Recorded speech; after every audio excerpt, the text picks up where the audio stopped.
এই কোরআন শুনলে হবে না। বাস্তব জীবনে যদি আল্লাহর কোরআনকে আমরা ধারণ করতে পারি, আমাদের কাছ থেকে বিজয় আর কেউ ছিনাই নিতে পারবে না। ধরে কোন কথা ঠিক কিনা? শুনাতে গেলেন কোরআন শোনার দিক দিয়ে আপনারা 1 নম্বর, আপনাদের চাইতো 1 নম্বর ছিল আবু জেহেল। আপনার তো পানি আছে, আপনি দৌড় মারছেন। আবার বসার জন্য পানি সাফ করে চট বিছাই দিচ্ছেন, আপনারা আরামে বসে থেকে আওয়াজ শুনতেছেন। আবু জেহেলের বসার কোনো চান্স নেই, কারেন্ট গেল না আলো সেটা দেখারও চান্স নেই। চোরের মতন অন্ধকারে চুপি চুপি দাঁড়ায়া দাঁড়ায়া ঘন্টার পর ঘন্টা আল্লাহ নবীর কোরআন তেলাওয়াত শুনতেন। সুবহানাল্লাহ খান। কে শুনতো? আবু বকর নবীর সামনে বসে শুনতো, আর ওই চোরের মতন শুনতো, চোরের মতন কোরআন তেলাওয়াত শুনতো। আর সকালবেলা গিয়া মিটিং এর মধ্যে বলতো, এত সুন্দর কোরআনের বাণী, রাতটা কোন দিক দিয়ে গেল আমি বুঝবারই পারিনি। সুবহানাল্লাহ হবেন না? এত সুন্দর এই কোরআনের বাণী, রাতটা কোন দিক দিয়ে গেল আমি আবু জেহেল বুঝবারই পারিনি। আবু সুফিয়ান বলা নেতা, যেই কোরআন শুনলে এত ভালো লাগে সেই কোরআন গ্রহণ করলে অসুবিধা কি? সুবহানাল্লাহ। মারাত্মক কথা। স্বৈরাচারী বিদায় হয়েছে বলে আর কোন স্বৈরাচার আমাদের কান্দের উপরে আসবে না, এইটা কখনো মনে করা যাবে না। জোরে কোন ঠিক কিনা? আবু সুফিয়ান বলে, নেতা শুনতেই যদি এত ভালো লাগে তাহলে কোরআন ধরলে অসুবিধা কি? আবু জেহেল বলতেছে, হক কথা জোরে বলা যাবে না। কি কথা? হক কথা জোরে বলা যাবে না, তুই এবার কাছে আয়। যে কাছে গেছে ফিসফিস করে বলতেছে, এই কোরআনকে যদি আমি ধরি তাহলে তোর আমার নেতৃত্ব থাকবে না, আসল নেতা হয়ে যাবে আব্দুল্লাহর এতিম পোলা। যেই নেতা জান্নাতের মধ্যে গিয়েও উম্মতের কথা বলে না। জোরে কোন কথা ঠিক? লাইলাতুল মেরাজে জিবরাইল বলতেছে, হুজুর আপনি জান্নাতের মধ্যে ঢুকছেন, আল্লাহ আপনাকে জান্নাত দেখাইছে, যদি আপনি জান্নাত থেকে বার না হন আল্লাহ আপনাকে বার করবে না। জিবরাইল দলিল দিচ্ছে নবীকে, সালামুন আলাইকুম তিবতুম ফাদখুলুহা খালিদিন। আল্লাহ বলেছেন, কেউ যদি জান্নাতে একবার প্রবেশ করে আল্লাহ তাকে চিরস্থায়ী ভাবে জান্নাত দিয়ে দিবে। তো হুজুর আপনি জান্নাতে যখন ঢুকছেন আর বাইর হন না, খামাখা দুনিয়াতে যায় এই যে কষ্টের জীবন দরকার নেই। সঙ্গে সঙ্গে আল্লাহ নবী বললেন, জিবরাইল যেই কথা একবার বলেছ এ কথা আর দ্বিতীয়বার বলো না। আমি রাসূল জান্নাতে ঢুকেছি থাকার জন্যে না। তো জিবরাইল বলে, কি জন্যে? বলে, দেখার জন্যে। আমার উম্মতের জন্য আল্লাহ কত সুন্দর জান্নাত বানাইছে সেটা নিজের চোখে দেখার জন্যে আমি উম্মতের কাছে গিয়া জান্নাতের বয়ান করব। আমি সেই দিন জান্নাতে প্রবেশ করব যেদিন আমার সমস্ত উম্মতেরা জান্নাতে প্রবেশ করবে। যেই নেতা জান্নাতে গিয়েও আমাদের কথা বলে না, আর বর্তমান নেতা সব চামচিয়া থুইয়া পুলে গেছে। জোরে কোন কথা ঠিক কিনা? মাঝে মধ্যে এই মোবাইল কল রেকর্ড ফাঁস হচ্ছে না? 1 মিনিটে কয়বার আপা আপা বাবা কি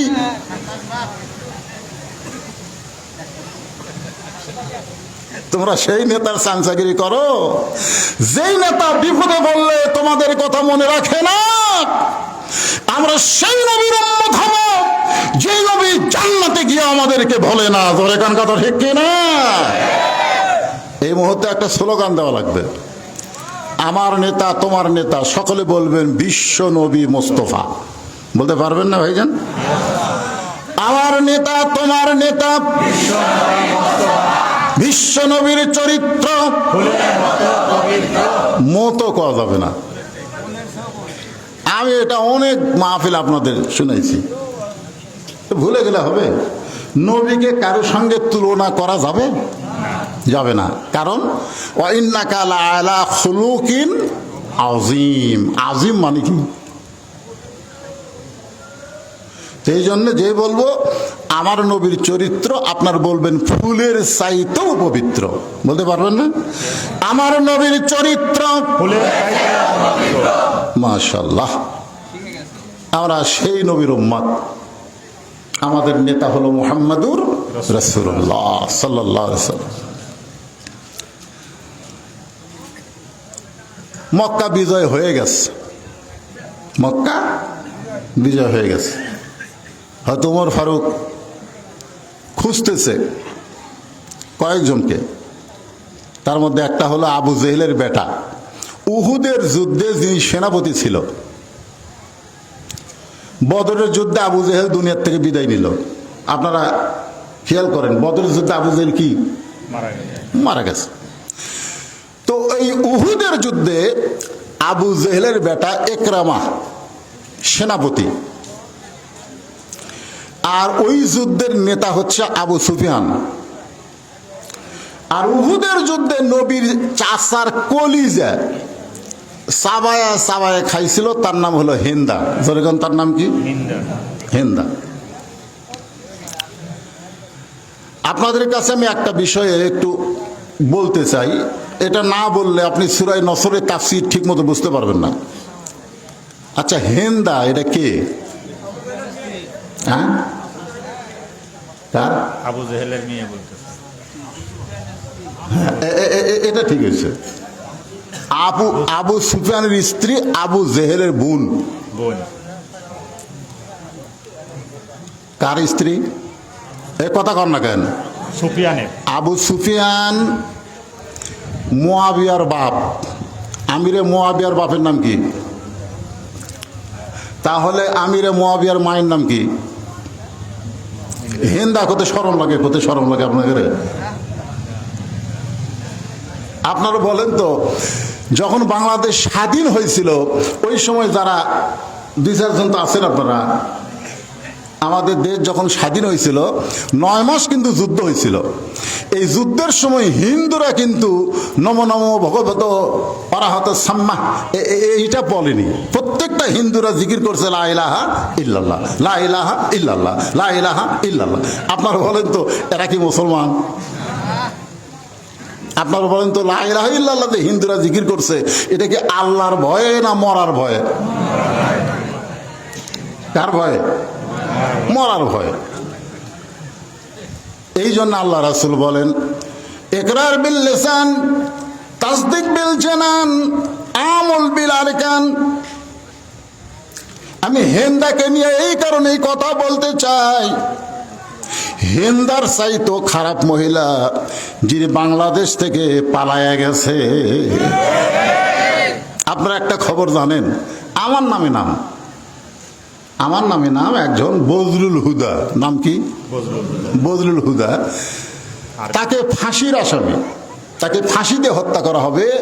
কিন্তু এই জঘন্য মহিলা তাকে ফাঁসি না দিয়ে তার বুকের উপর পাড়া দিয়া যেরকম গরু জব করে সেরকম জবে করছে। হিন্দার চাইতেও আমাদের সাবেক যিনি প্রধানমন্ত্রী 16টা বছর যিনি আমাদের উপরে শোষণ করেছেন, খারাপ। এই জন্য হিন্দার কথা একটু আপনাকে বললাম। আমার যে সমস্ত মা বোনেরা উপরে আছে এরা হিন্দা না, এরা হলো ফাতেমার গোষ্ঠী। সুবহানাল্লাহ বলেন। তাহলে এখানে একটা জিনিস বুঝলেন যে আবু জেহেলের বোনের নাম, আবু সুফিয়ানের বইয়ের নাম, মুয়াবিয়ার মায়ের নাম কি? জোরে কর। মুয়াবিয়ার বেটার নাম কি? মুয়াবিয়ার বেটা ইয়াজিদ। হ্যাঁ, এটা খেয়াল থন। কারণ রাসূলের নেতৃত্বে যদি কোরআনকে আপনারা ধারণ করেন তাহলে ইয়াজিদের রাষ্ট্র পাবেন না, আবু বকরের রাষ্ট্র পাবেন। জোরে কোন কথা ঠিক কিনা? কথা কোন? আপনারা হোসাইনের রাষ্ট্র পাবেন। আমি সূরা নসর আপনাদের সামনে একটু সুন্দর করে বোঝানোর চেষ্টা করতেছি। বাবা, যারা যুবক আছো তোমাদের কিন্তু বিশাল খোরাক আছে, মনোযোগ দিয়ে শোনা লাগবে। আল্লাহ কোরআনে বললেন, ইজা নাসরুল্লাহি ওয়াল ফাত ওয়া রাআইতান নাসা ইয়াদখুলুনা ফি দীনিল্লাহি আফওয়াজা। হাজার হাজার মানুষ ইসলামের মধ্যে দাখিল হচ্ছে। আমার এলাকার অনেক আওয়ামী লীগ বলতেছে, ভাই বিএনপি কর্ম না রে, জামাত কর্ম। যখন কি করবি, কারণ জামাতের আমির আমাকে মাফ করে দিছে রে। জামাতের আমির আমাকে কি করে দিছে? আপনারা বলেন তো, এরা যে জামাত করবি, এরা কি আসলেই করবি? কথা কন না কেন? আল্লাহ সূরা নফরের মধ্যে বলতেছে যে হাজার হাজার মানুষ ইসলামের মধ্যে প্রবেশ করেছে। এরা কিন্তু ওই 9 মাস যুদ্ধের সময় হিন্দুরা যেরকম জীবন বাঁচানোর জন্য লা ইলাহা ইল্লাল্লাহ বলেছে, এদের চরিত্র তাই। জোরে কোন কথা ঠিক কিনা? খুব খেয়াল করবেন, খুব সতর্ক হয়ে চলবেন। গোপালগঞ্জ এখনো স্বাধীন হয়নি। বিএনপির একজন বড় নেতা হত্যা করছে এরা। গতকাল করেনি, হত্যা করেনি। বাংলাদেশের মানচিত্রে এখনো গোপালগঞ্জ স্বাধীন হয়নি। এমন ভাবে উত্তেজিত আছে এই মুনাফিকের গোষ্ঠীরা, যে কোনো সময় বিজয়কে নস্যাৎ করে দেওয়ার পায় তারা করবে। ধরে কোন কথা ঠিক কিনা? কিন্তু পারবে না, পারবে না। যে কোরআনের তাফসীর শুনতেছেন, এই কোরআনকে যদি আপনারা বুকে ধারণ করেন, পারছে? সাইদি হুজুর সবসময় যখনই দেখছেন আপনারা হাজরা দিবার যাচ্ছে, বুকে কোরআন শরীফ ছিল কি ছিল না? কথা বলেন, কতক্ষণ ছিল কি ছিল না? কয় তারিখে তাকে হত্যা করা হলো? 14 আগস্ট। তার 3 দিন আগে এই স্বৈরাচারীর কয়েকজন ভারতে গেছিল। ভারতে গেছিল, এত দোয়া মরবি না, এত দোয়া মরবে না। সব বক্তারা দোয়া করে, প্রকাশ্যে করে, গোপনে করে, করে কি করে না? জোরে কর। সব কিছু দেখে দিন দিন আরো তাজা হচ্ছে। তখন জেলখানা থেকে বের করে বাংলার কোটি কোটি মানুষ দেখলো হাসি মুখে, সেই লোকটাকে হাসপাতালে নিয়ে গিয়ে হত্যা করা হলো। হত্যা করার পিছনে কারণ, আল্লাহর ওলি সবসময় দোয়া করতেন, আল্লাহ তুমি আমাকে শাহাদতের মৃত্যু দিও। জোরে কোন কথা ঠিক কিনা? একটু মনোযোগ দিয়ে শুনবেন। ওমর ফারুক ওই সমস্ত কাফেরদেরকে হত্যা করার জন্যে যখন খোঁজাখুঁজি শুরু করলেন, আল্লাহ রাসূল বললেন, ওমর, বিশাল একটা বিজয় আল্লাহ আমাদেরকে দান করেছে। এই বিশাল বিজয়ের কারণে আমি তাদেরকে ক্ষমা করে দিলাম। জোরে গান সুবহানাল্লাহ। তবে 9 জনকে রাসূল ক্ষমা করেনি। কয়জন? আমি বলবো। আল্লাহ রাসূল ক্ষমা করে দিলেন।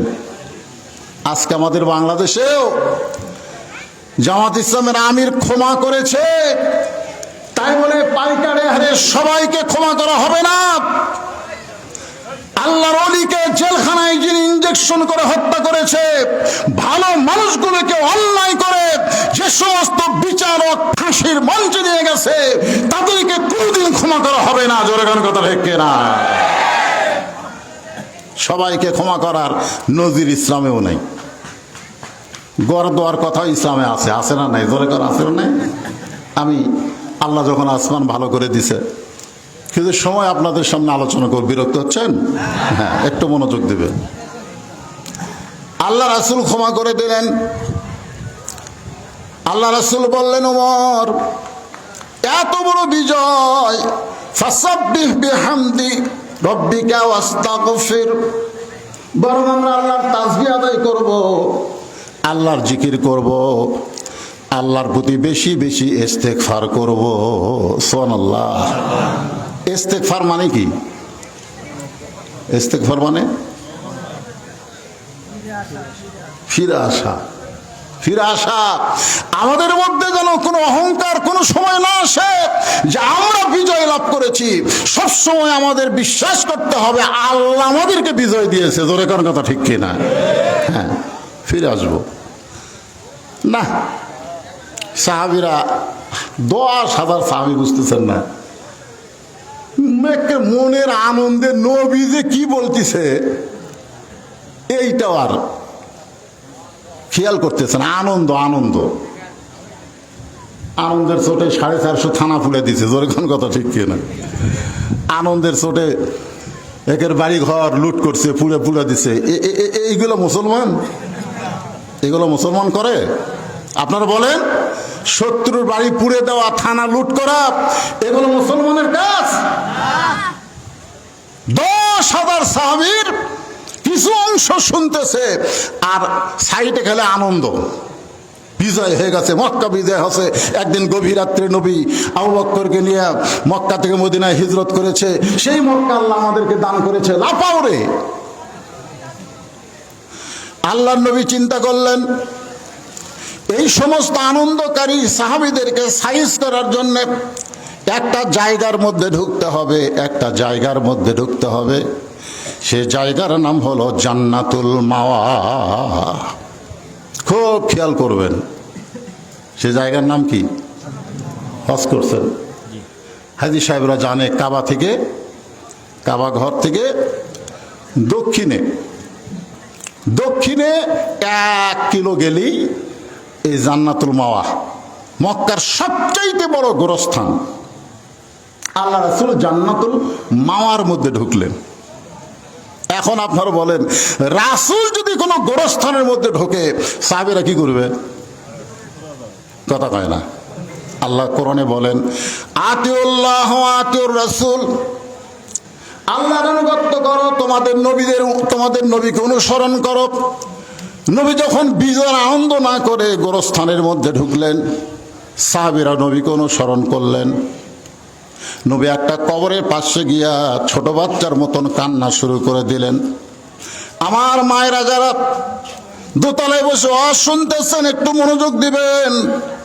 আল্লাহ কোরআনে বললেন, অকরনা ফি বুয়ুতিকুন্না ওয়ালা তাবাররাজনা তাবাররুজাল জাহিলিয়াতিল উলা। রে মেয়েরা, তোমরা ঘরের ভিতরে থাকো, তোমরা ঘরের বাইরে যাইও না। কোনো প্রয়োজনে যদি ঘরের বাইরে যাও তাহলে হেজাব নিয়া, পর্দা নিয়া তোমরা বাইরে যাবে। ওই জাহিলি যুগের মেয়েদের মতন সাজগোজ করে বের হওয়ার কোনো পারমিশন মুমিনা নারীর জন্য নাই। এই হুকুম কার? আরো ধরে বলেন, এই হুকুম হচ্ছে আমার আল্লাহর। অথচ বাংলাদেশে এমন কতগুলো বুদ্ধিজীবী আছে যারা বলতেছে 24 সালে আবার কিসের পর্দা?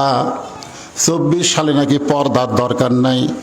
আপনারা বলেন তো, এই পর্দাটা কোন সালেকে আল্লাহ মাফ করছে না কিয়ামত পর্যন্ত মেয়েদের জন্য ফরজ করেছে? কথা বলেন না কেন? কারণ আপনারা যে 5 ওয়াক্ত নামাজ পড়েন, এই নামাজ কিন্তু 24 ঘন্টায় পড়া লাগবে না। আপনি 5 বার নামাজ পড়লে চলবে। আমার মায়েদের বলতেছে, আপনারা যে রমজান মাসে রোজা রাখেন, সারা বছর রোজা রাখা লাগবে না, 1 মাস রোজা রাখলেই চলবে। ও মায়েরা, আপনারা যে পর্দা করবেন, এই পর্দাটা কোনো সময়ের জন্য না, 24 ঘন্টায় পর্দার ভিতরে থাকা লাগবে। হুকুম কার? নবী একটা কবরের পাশে গিয়া, জান্নাতুল মাওয়া কবরের পাশে গিয়া ছোট বাচ্চার মতন কান্না শুরু করে দিলেন। সাহাবীরা বললেন, ইয়া রাসূলুল্লাহ, আজকে মক্কা বিজয়ের দিনে আমরা আনন্দ মিছিল করব, আর আপনি আনন্দ মিছিল না করতে দিয়ে আপনি কবরের মধ্যে ঢোকে একটা কবরের কাছে দাঁড়িয়ে ছোট বাচ্চার মতন কাঁদতেছেন। হুজুর, আপনার এই কান্দার কারণ কি? আর এই কবরটা কার আমরা একটু জানতে চাই। এত বড় বিজয়ে নবী আনন্দ মিছিল না করে কবরের পাশে গিয়ে দাঁড়ালেন। আমরা যারা বাংলাদেশে বিজয় পাইছি 24 সালের 5 আগস্ট, আমরা কি একটা বার কবরের কথা খেয়াল করছি? আমাদের নেতা, শ্রেষ্ঠ নেতা, তিনি বিজয়ের আনন্দ না করে সমস্ত সাহাবেদেরকে নিয়ে কবরের মধ্যে ঢুকলেন। একটা কবরের পাশে গিয়া ছোট বাচ্চার মতন কান্না শুরু করে দিলেন। সাহাবেরা জিজ্ঞাসা করলেন, হুজুর এইটা কার কবর? কারণ যেই কবরের পাশে রাসূল কাঁদতেছে, ওই কবর যখন আল্লাহ রাসূল দিয়েছেন তখন সাহাবীর সংখ্যা ছিল মাত্র 300 জন। জোরে কোন কয়জন? আজকে মক্কা বিজয়ের দিনে সাহাবী কত? 10,000। তাহলে 9,700 জন সাহাবী জানে না ওটা কার কবর।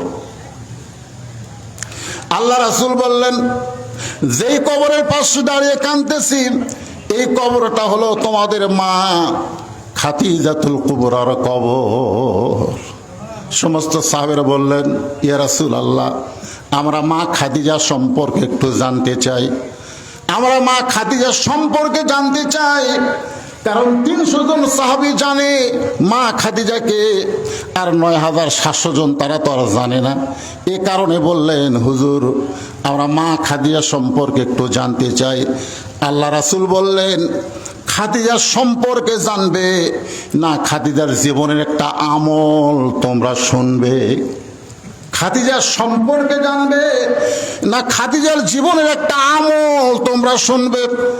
সমস্ত সাহাবীরা বললেন, হুজুর খাদিজার জীবনে এমন কি আমল ছিল যে আমলটা আমরাও শুনতে চাই। রাসূল বললেন, শুধু শুনলে হবে না, সে আমল তোমাদেরকে করতে হবে। সামিনা অতানা, এই কোরআন শুধু শুনলে হবে না, বাস্তবে কোরআনকে গ্রহণ করা লাগবে। কথা বলেন ঠিক কিনা? তো আজকে কি আপনারা খালি শুনবেন না আমল করবেন? এ কথা কন না কেন? এই যুবকেরা, কারা কারা এশার নামাজ পড়নি? বৃষ্টির মধ্যে যখন মসজিদে ঢুকলো, আমি তখন ভাইয়ের সাথে বললাম, ভাই মসজিদে সবাই ঢুকবে না, কারণ মসজিদে ঢুকবার গেলে কি লাগে? শরীর পাক থাকা লাগে। জোরে কারণ কি থাকা লাগে? 2 নম্বর কাপড় পাক। যারা পেশাব করে পানি টানি লাইনি, যারা এশার নামাজ পড়েনি, মসজিদের মধ্যে ঢুকবার গেলে আবার একটা দোয়াও পড়া লাগে, আল্লাহুম্মা আফতাহ লি আবওয়াবা রাহমাতিক। তো মসজিদের মধ্যে সবাই ঢুকবে না, তো মসজিদের বাইরে হলে অনেকে ওয়াজ শুনবে। এখানে অনেক যুবক থাকতে পারো যারা হয়তো এশার নামাজ পড়েনি, এরকম আছে না নাই? কথা বলেন ভাই, আছে না নাই? যারা এশার নামাজ পড়নি যুবক, আমি তোমাদেরকে বলতেছি, বুড়াকালের কোনো ইবাদত কিন্তু আল্লাহ নেবে না। আমার মতন বুড়া হয়ে 5 ওয়াক্ত নামাজ মসজিদের শেষ রাত পড়ে থাকবে, মনে করবে আল্লাহ মাফ করবে না। আল্লাহ বলেছেন, তোমার শৈশবকালের কোন ইবাদত আমার দরকার নাই, তোমার বুড়াকালের কোন ইবাদত আমার দরকার নাই, যৌবনকালের ইবাদতের হিসাব দাও, জান্নাতে চলে যাও। জোরে কার সুবহানাল্লাহ। যে সমস্ত যুবক দাঁড়ায় আছো, যে সমস্ত যুবক বসেছ, তোমরা ফজর পর্যন্ত জীবিত থাকবা তার কোনো গ্যারান্টি আছে? জোরে বলেন, আছে? সাহাবীরা বললেন, ইয়া রাসূলুল্লাহ, মা খাদিজা জীবনে কি এমন আমল করতেন আমরা শুধু শুনবো না, আমরা সে আমলটা করবারও চাই। তো মা খাদিজা কি আমল করছে আপনারা খালি শুনবেন না করবেন? কথা কয় না। কারা কারা করবেন? 2 হাত তোলা, আল্লাহকে একটু দেখান তো দেখি। যারা এশার নামাজ পড়ো না হয় তারাও হাত তোলো, টান টান করে তোলো। লিল্লাহে আল্লাহ রাসূল বললেন, মা খাদিজার জীবনের সবচাইতে গুরুত্বপূর্ণ আমল হলো সব সময় মৃত্যুকে স্মরণ করা। সব সময় কি স্মরণ করা? মৃত্যুকে স্মরণ করা। চাষটলে বসে আমরা গল্প করতেছি, অমুকের ফাঁসি হলো, হুমুকের ফাঁসি হলো, হুমুকের ফাঁসি হবে রে। 2 কান্দের 2 ফেরেশতা খায়, আল্লাহ ই কত বড় শয়তান, এই অপরের ফাঁসির চিন্তা করে, এর মরার চিন্তা করে না কেন? কারণ ফাঁসির তারিখ আছে, মরার কোনো তারিখ নেই। কথা কোন ভাইজান? ফাঁসির তারিখ আছে, আছে না নাই? জোরে কেন আছে না নাই? জল্লাদ শাহজাহান বলেছে, জল্লাদ শাহজাহান, যে জামাত ইসলামের যে কয়টাকে ফাঁসি দেওয়া হয়েছে আমি নিজেই দিছি। হ্যাঁ, গর্বের সাথে উমরে গেছে, ওই কিন্তু মরছে, জল্লাদ শাহজাহান মরছে। ও বলছে জামাত ইসলামের যে বড় বড় নেতাগুলো ফাঁসি দেওয়া হয়েছে আমি নিজেই দিছি। এক সাংবাদিক বলতেছে, অবস্থা কিরকম? বলে আমি ওই জায়গাতে আশ্চর্য, একজনকেও দেখিনি হাসির মঞ্চে সে কান্না করতে, বরং সবাইকে দেখেছি মুচকি মুচকি হাসি তাদের মুখে। কারণ তারা সাইদ হসে, জোরে কন কি হসে, কথা কন না কেন, সাইদ হসে। আল্লাহ বলেছেন লা তামুতুন্না ইল্লা ওয়া আনতুম মুসলিমুন, তোমরা মুসলমান না হয়ে মরো না। যে কয়জনকে ফাঁসি দেওয়া হয়েছে তাদের হাসির কারণ হলো তারা মুসলমান হয়ে ফাঁসির রশি গলায় নিচে, জোরে কোন কথা ঠিক না? কারণ তারা বিশ্বাস করে ফাঁসির দড়ি গলায় নেওয়া মানেই দুনিয়া থেকে বিদায় নিব, আল্লাহ জান্নাতের 8টা দরজা খুলে দিবে, জোরে কোন কথা ঠিক? ফাঁসির আগে মানুষ তওবা পড়ে, নামাজ পড়ে, কোরআন তেলাওয়াত করে, কানতে কানতে কলমা পড়ে। রাসূল বলেছেন সারা জীবন যদি পাপ করে মৃত্যুর সময় লা ইলাহা ইল্লাল্লাহ এই কলেমা পড়ে যদি মারা যায়, শুধুমাত্র এই কলেমা পড়ার উসিলায় আল্লাহ তাকে মাফ করে দেয়। আপনারা গ্যারান্টি দিয়ে বলেন তো যে যারা আমরা মারা যাবো তারা কলমা পড়ে মরবো এরকম কয়জন আছে? গ্যারান্টি দেন তো, পারবেন? তাহলে আমাদের কলমার গ্যারান্টি নাই, আমরা ফাঁসির আসামি নিয়ে টেনশন করি কেন? আমাদের নিজের মৃত্যুকে নিয়ে খেয়াল করার দরকার আছে না নাই? এশার নামাজ পড়ার পরে যেই ব্যক্তি মসজিদের দিকে দরজার দিকে তাকায় বলবে আল্লাহুম্মা ইন্নী আসআলুকা মিন ফাদলিক, আল্লাহ তোমার ঘর থেকে বের হলাম, ফজর পর্যন্ত আমার হায়াত আছে কিনা গ্যারান্টি নাই, এটাই আমার জীবনের শেষ নামাজ হতে পারে। আল্লাহ বলে এটাই তোর জীবনের শেষ নামাজ যদি হয় তোর জন্য জান্নাত বলবৎ হয়ে গেছে, জোরে কোন সুবহানাল্লাহ। আল্লাহ রাসূল বললেন খাদিজার জীবনের সবচাইতে বড় আমল হলো, গুরুত্বপূর্ণ আমল হলো মৃত্যুকে স্মরণ করা। সব সময় মনে করতো এখনই মারা যাব, এখনই মারা যাব। যেই মাহফিল এসেছেন এখান থেকে বাড়ি যাওয়ার কোনো গ্যারান্টি, জোরে কান গ্যারান্টি নাই। গ্যারান্টি যদি না থাকে তাহলে খামাখা দুনিয়ার কোনো আইন না মেনে, দুনিয়ার কোনো নিয়ম না মেনে আমরা আল্লাহর কোরআনকে গ্রহণ করব। গ্যারান্টি যদি না থাকে আজকে আমরা ওয়াদা করি আল্লাহ তোমার কোরআনকে আমরা গ্রহণ করব, কোরআনের আন্দোলন করব, কোরআনের দল করব। রাসূল বলেছেন মান সাল্লাল্লাহু তাআলা আশ-শাহাদাতা বিসিদকিন বাল্লাগাহুল্লাহু মানাজিলাশ শুহাদা ওয়া মা তাআলা ফিরাশিহি, রাওয়াহুল বুখারী কিতাবুল মাগাজি, জোরে কর সুবহানাল্লাহ। এই কোরআন বিজয়ের আন্দোলন যারা করবে, কোরআনের দল যারা করবে, কোরআনের শাসন যারা নিজের চোখে দেখার নিয়তে কাজ করবে, এই আন্দোলন করতে করতে ওই মা তাআলা ফিরাশিহি, সে যদি নিজের বিছনায় মৃত্যুবরণ করে, কোরআনের শাসন যদি তার চোখে দেখা নাও পড়ে, রাসূল বলতেছেন হাসরের ময়দানে আল্লাহ তাকে শহীদদের কাতারে দাঁড় করাইয়া দিবে। আপনারা বলেন তো শহীদের কাতারে কে যদি দাঁড়ায় তার কোনো হিসাব আছে? তাহলে এখন আমরা জীবনের গ্যারান্টি নেই, যে কোনো সময় মরবো, তো খামাখা অন্য দল না করে আমরা আল্লাহর কোরআনের দল করব। কারা কারা করবেন? 2 হাত তুলে একটা আমার আল্লাহকে দেখান তো ভাই। লিল্লাহি তাকবীর, আল কোরআনের আলো। রে পাগলা, এটা তো অ্যাঙ্গেল, এখন ডাইরেক্ট মারবা সংসদে। আর কোনো টেনশন আছে নাকি? আছে। ওয়াসা কোম্পানি একটা ট্যাঙ্কি বানাচ্ছে, ট্যাঙ্কির গায়ে লেখা আছে 2 কোটি লিটার পানি হাঁটে। ওই ট্যাঙ্কির পানি ঢাকার সব জায়গায় সাপ্লাই দেয়। এখন বাসার এই ভাই পানি পান করে, পানিতে উজু করে, পানিতে গোসল করে, কিন্তু ট্যাঙ্কির একদিন গভীর রাত্রে ছাপ না খুলে ওই ট্যাঙ্কির মধ্যে 2টা মরা মোষ ঢুকে দিয়েছে। কটা? 2টা মরা মোষ ঢুকে দিয়েছে। এই 2টা মরা মোষ আস্তে আস্তে পচিয়া গলে ওই পানির মধ্যে মিশ্রণ হয়ে প্রত্যেকটা বাসায় পানি চলে আসতেছে। এখন বাসার লোকেরা ওই পানি গিলাসের মধ্যে নিয়ে দোয়া পড়তেছে, ওয়াসাকাহুম রাব্বুহুম শারাবান তাহুরা। ঘরে ঘরে কোরআনের আলো জ্বলাচ্ছে, ওয়াসাকাহুম রাব্বুহুম শারাবান তাহুরা। আপনার বলেন তো পানি পাক না না পাক? কেন? মোষের মাংস। কেন? আসল জায়গা, আসল জায়গা নাপাক। তুমি যতই ঘরে ঘরে কোরআন তেলাওয়াত করো, কাম হবে না। আসল জায়গায় আল্লাহর কোরআনকে নিয়ে যাওয়া লাগবে। জোরে কোন কথা হে। এই টাঙ্কির নাম হলো সংসদ। জোরে কোন টাঙ্কির নাম কি?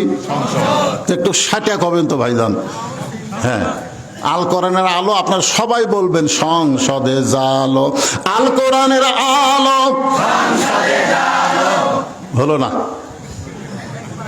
এতগুলো মরদ মানুষ আরে আমার এলাকার দুই মেয়ে মানুষ ঝগড়া করলে কোয়ার্টার কিলো দূর থেকে শোনা ভাই। হাই রে গলার পাওয়ার ভাই,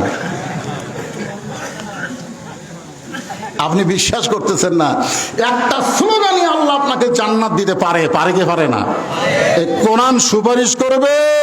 কোরআনকে আল্লাহ তাআলা দলিল হিসাবে ঘোষণা করেছে। সবাই বলবেন, বলবেন তো ইনশাআল্লাহ। আল কোরআনের আলো, কোরআন হাদিস যেখানে, দুনিয়ার মুসলমান লিল্লাহে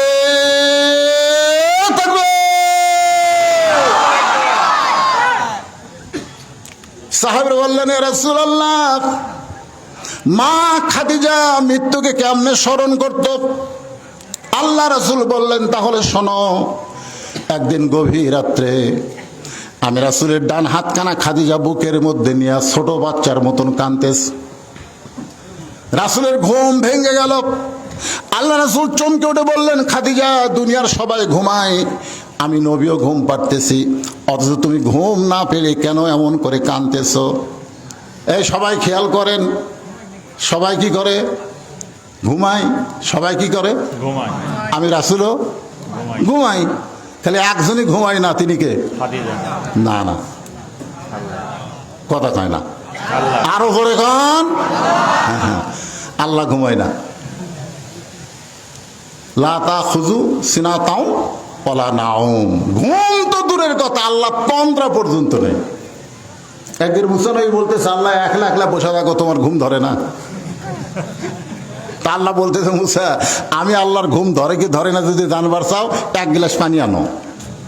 তো মুসা নবী এক গ্লাস পানি নিয়ে আসে, তুর পর্বতের কিনারায় দাঁড়ায় আছে। আল্লাহ বলে, ঘুম মুসাক ধর। এখন ঘুম আসে, মুসা নবী ধরছে, হাতের গিলাস পুড়ে ভাঙ্গে শেষ। কিছুক্ষণ পর আল্লাহ বলে, মুসা পানি দাও। মুসা বলতেছে, আল্লাহ আমার ঘুম আছে, তুমি জানো না? আল্লাহ কয়, মুসা, ঘুম থাকার জন্য এক গিলাস পানি তুমি রক্ষা করতে পারলে না, আমি আল্লাহর ঘুম থাকলে কুল কায়নাত কেমনে রক্ষা হবে? জোরে কও সুবহানাল্লাহ।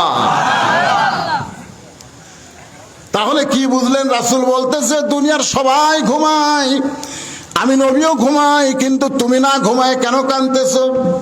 খাদিজা বলে, ইয়া রাসূলুল্লাহ, আমার চোখটা যখন বন্ধ হয়, বন্ধ হওয়ার আগে আমি একটা দোয়া পড়ি, আপনারা সকলেই দোয়াটা পড়বেন। আল্লাহুম্মা বিইসমিকা, পড়েন, আল্লাহুম্মা বিইসমিকা আমুতু ওয়া আহইয়া। আমরা ঘুমায় যাই কিন্তু ঘুমাই না, আমরা মরে যাই। জোরে কোন কথা ঠিক কিনা? আমরা ঘুমানোর পর আল্লাহ যদি চেতন না করে, মনে করেন যে ঘুম আপনারা দিলেন এশার নামাজ না পড়ে যদি আপনি চেতন না পান, দুনিয়ার কোনো ডাক্তার চেতন করতে পারবে? তাহলে ঘুম দেওয়ার মালিককে, চেতন করার মালিককে? খাদিজা বলতেছে, রাসূলুল্লাহ, আল্লাহুম্মা বিইসমিকা আমুতু শব্দ যখন উচ্চারণ করেছি, এমন সময় দেখি অন্ধকার কবর আমার সামনে, যেই কবরে কোনো দরজা নাই, জানলা নাই। আপনি বলেছেন সর্বশেষে যেই মানুষটা কবরে যাবে, ওই মানুষকে 50,000 বছর কবরের ঘরে থাকা লাগবে। কত বছর? ওই অন্ধকার ঘরে কেমনে থাকবো? সঙ্গে সঙ্গে আল্লাহ নবী খাদিজার কপালে চুমা দিয়ে বলে, খাদিজা, ওই আল্লাহর শপথ করে বলতেছি, ঈমান গ্রহণ করার পরে আপনি আল্লাহর সঙ্গে যে সম্পর্ক গড়ে তুলেছেন, আল্লাহ আপনার কবরকে জান্নাত বানায়া দিবে। সুবহানাল্লাহ, জোরে কন। আপনারা বলেন তো, রাসূল কি বলেছেন? এটা খেয়াল করেননি। আল্লাহ রাসূল বলেছেন, ঈমান গ্রহণ করার পরে আপনি আল্লাহর সঙ্গে যে সম্পর্ক গড়ে তুলেছেন, তাহলে ঈমানের আগে আল্লাহর সাথে সম্পর্ক করা যায়? কথা কয় না, যাবে? ওই মেসি নেইমার যতই কোটি কোটি টাকা দান করুক, সওয়াব আছে? কথা কর না কেন, সওয়াব আছে? কেন নাই? নাই। এই জন্য আল্লাহ সূরা আসরে শপথ করার পর কি বলতেছে, ইল্লাল্লাযিনা আমানু, তারপরে ওয়া আমিলুস সালিহাত। তোর ঈমান যদি না থাকে একটা আমল আল্লাহর দরবারে কবুল হবে না। জোরে কোন কথা ঠিক কি না? 16 বছর স্বৈর শাসকের কারণে আমাদের সকলের ঈমান দুর্বল হয়ে গেছিল। জোরে কথা কন না কেন ভাই? চারিদিকে তাকায় বক্তা বলতে ওয়াজ করে, বক্তাও তাকায়।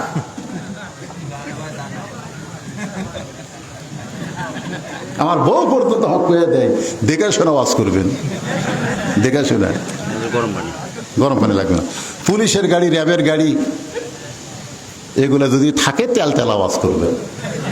আপনি এখন বলেন কোরআন শরীফ, যে কোরআন আল্লাহ বলতেছেন কুল জাআল হাক্কু ওয়া যাহাকাল বাতিল ইন্নাল বাতিলা কানা যাহুকা, যে কোরআন হক আর সে হক কথা বলবার সে বক্তা পর্যন্ত চারিদিকে দেখে শোনা ওয়াজ করছে, আপনার বলেন তো আমাকে ঈমান ঠিক ছিল?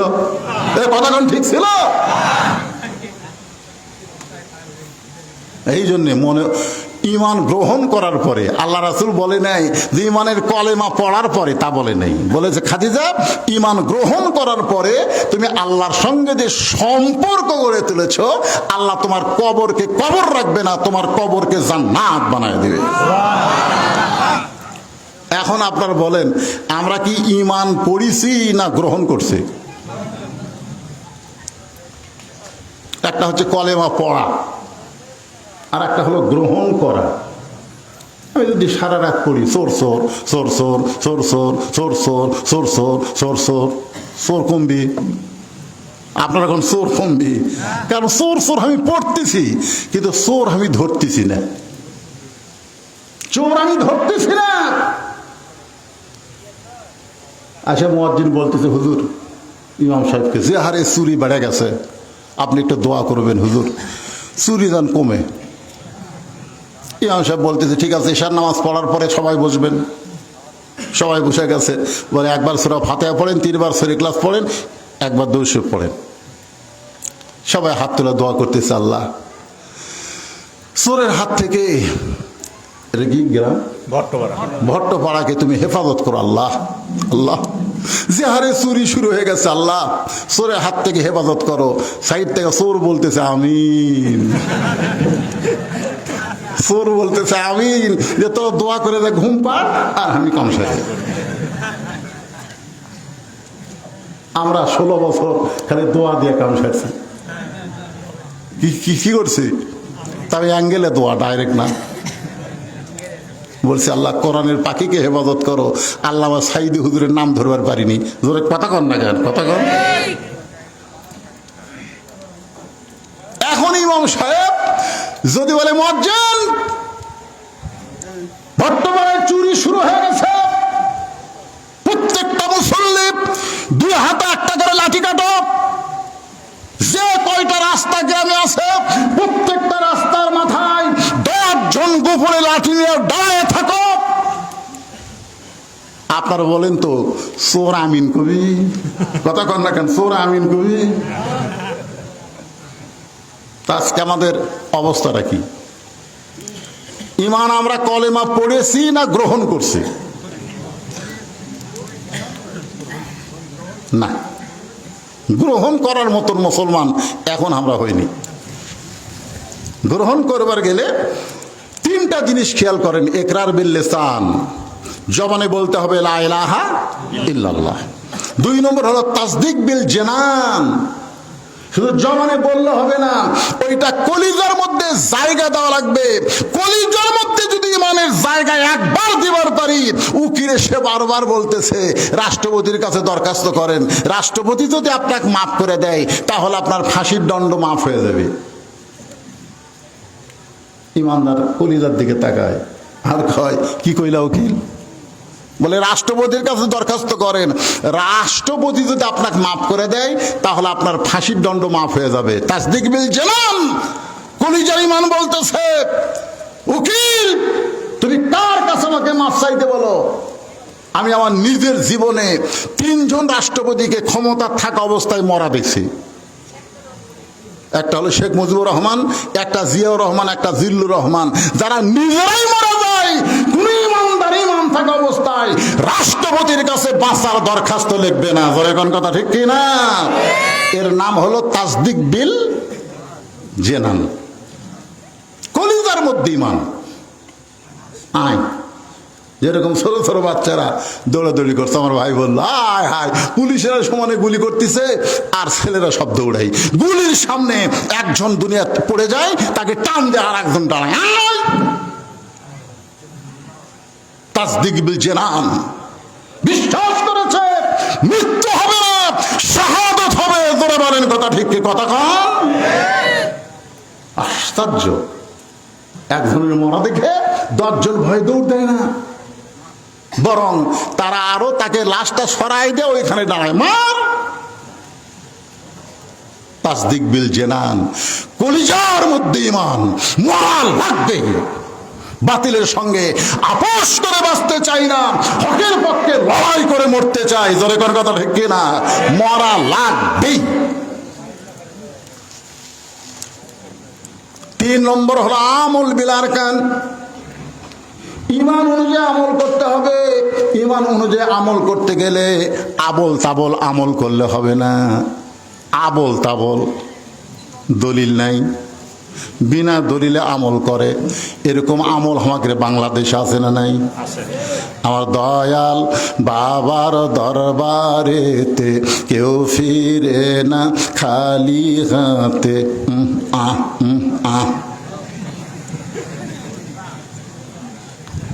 আল্লাহ ধন নবীরে দিয়া, আল্লাহ গেছে গায়েব হইয়া, নবীর ধন খাজা নিয়া শুয়ে আছে আজমিরে, কেউ ফিরে না খালি হাতে, খাজারে তোর দরবারে।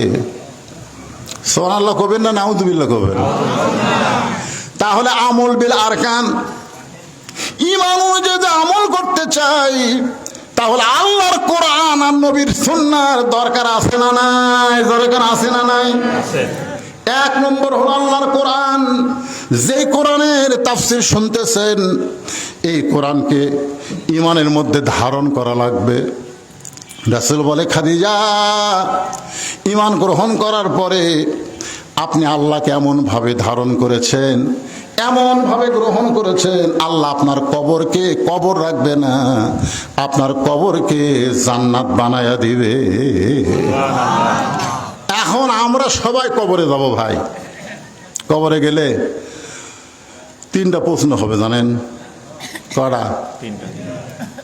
আমি আমার এক ভাইস্তে ক্লাস 3 পড়ে, অকলাম কে কবরে গেলে 3টা প্রশ্ন হবে রে, উত্তর জানিস কি? খন চাচা মস্ত করছি তো কি? যখন বলবে মান রব্বুকা, তো রবকে কম আল্লাহ, আমার নাবিউকা, তোর নবীকে কম মোহাম্মদ রাসূলুল্লাহ, আমার দিন ওকে, তোর দিন কি ইসলাম, তার জন্য আমার নামাজ পড়া লাগবে। এত বোকা আল্লাহ, প্রশ্ন কইয়া দিছে, উত্তরও কইয়া দিছে, তার জন্য বলে আমার নামাজ রোজা। কি মনে করতেছেন ভাইজান?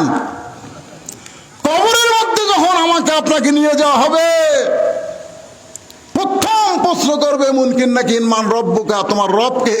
সাথে সাথে নামাজ দাঁড়িয়ে যাবে, নামাজ দাঁড়িয়ে বলবে লোকটা কেবল ঘুমাইছে, এই মাত্র লোকটা ঘুমাইছে, দুনিয়ার থেকে বিদায় নিয়ে কবরের ঘরে ঘুমালো, তোরা কোত্থেকে এসে প্রশ্ন করিস? মুনকির নাকির কয় কে রে প্রশ্ন করি? এই শুয়ে থাকা লোক, এই কথাই কয় না, এটা কে কে? তুই খেয়ে রে?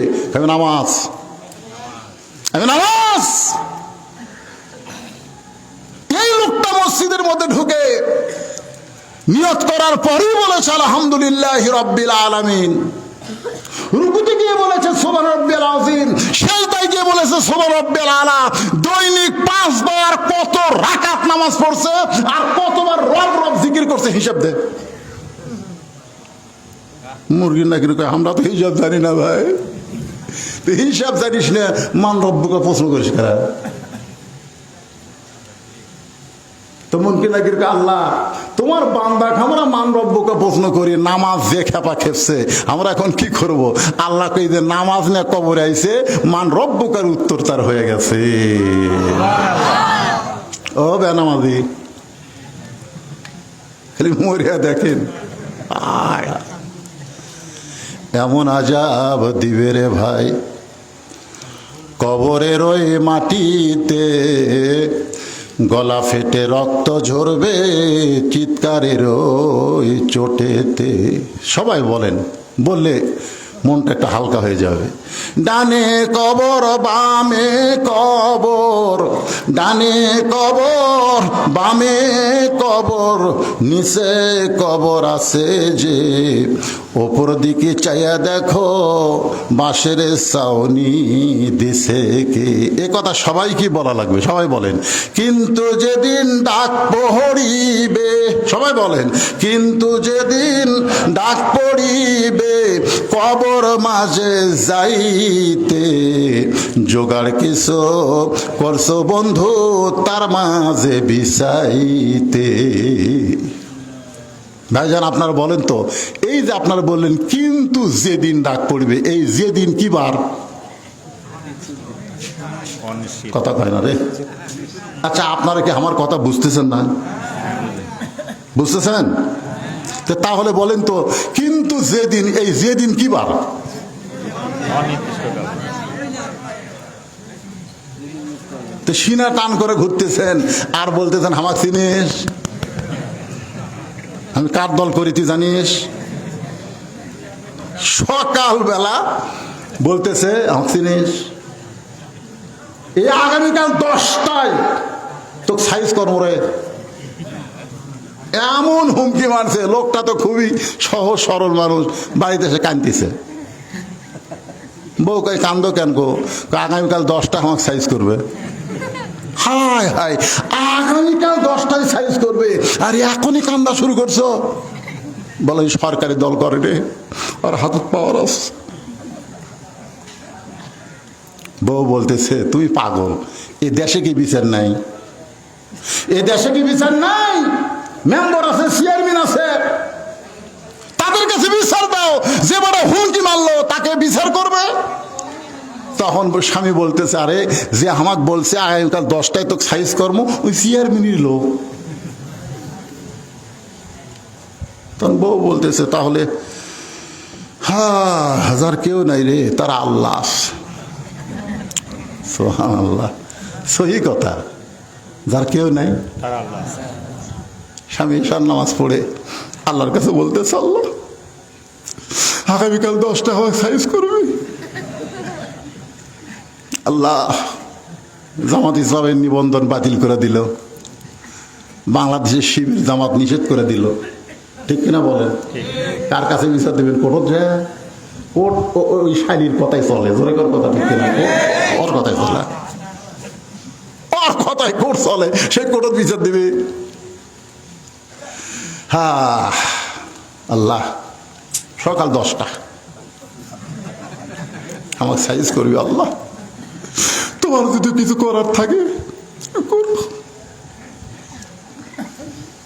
চোখের পানি নিয়ে একেবারে ইমানের হালে আল্লাহর কাছে বিচার দিচ্ছে। আর বউ দিনের বেলা ওরই প্যান্ট শার্ট পরিষ্কার করছে, টাইলস আলা বাথরুমে ওরই প্যান্ট শার্ট পরিষ্কার করছে, কিন্তু এই সাবানের ফ্যানটা যে পানিতে ধুয়ে দেওয়া লাগবি ওটা আর বইয়ের মনে নেই। কথা বুঝলেন? ওই 9টার সময় আছে পেশাব করবে, পঞ্চের স্যান্ডেল তলা সমান। ওই বউ যে ফ্যানটা করে থুছে সাবানের ফ্যানটা, ওই ফ্যানটার উপর 2 পাও দিয়েছে ব্রেক ছাড়া। পড়ারও তো একটা ব্রেক আছে, ব্রেক দিয়ে পড়লে কিন্তু একবার 2 পাও, একবার 2 পাও সামনে গেছে, গাছ কাটলে যেরকম ঠাস, ও বাবারে মারে কষে।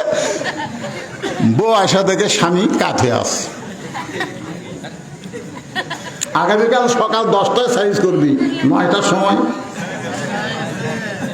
বউ টানা বার করে চিল্লাচিল্লি করে, টানা বার করে চোখে মুখে পানি দেয়, হুঁশ ফিরছে, খালি একটা কথা বলতেছে আমার মাজা নেই, আমার মাজা নেই। অ্যাম্বুলেন্স কল করছে, বগুড়া শহীদ যে মেডিকেল থেকে অ্যাম্বুলেন্স আইছে, রাতে 11টার সময় অ্যাম্বুলেন্স। ওরে বাবারে সররে মরল রে, ওরে অ্যাম্বুলেন্সের একটা সাউন্ড আছে না নাই, ওরে বাবারে সররে মরল রে, ওরে বাবারে সররে মরল রে। এখন এখন এই লোকটা চিন্তা করতেছে কে রে, আমার গ্রামতে অ্যাম্বুলেন্স ঢুকতেছে, কার কি হলো দেখি তো। বউ কয় না, বাড়াও না, সকাল 10টা সাইজ করবি, বাড়ানোর দরকার নেই। স্বামী বলতেছে পাগল, সকাল 10টা রে আর রাত 11টা। আস্তে আস্তে আসা দেখে উই একেবারে তক্তা যেরকম নিয়ে যায় ওই রকম করে রক ঢুকাচ্ছে। ওই জানলার কাছে গিয়ে বলতেছে ভাই সকাল 10টা বাজতে এখন অনেক বাকি আছে ভাই, 42 সাল এখন অনেক বাকি ভাই। তার আগে তুই তক্তা কেরে, তুই তক্তা কেরে।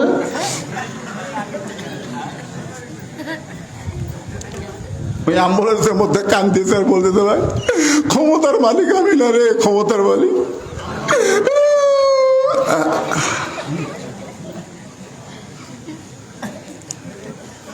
সবাই আমার সঙ্গে পড়েন, তুইজ্জু মান তাশা ওয়া তুযিল্লু মান তাশা বিয়াদিকাল খায়র ওয়া হুয়া আলা কুল্লি শাইইন কাদির। সম্মান দেওয়ার মালিককে, এ জোরে বলা লাগবে, সম্মান দেওয়ার মালিককে, অপমান করার মালিককে, ভালো মন্দর মালিককে, সমস্ত ক্ষমতার মালিককে।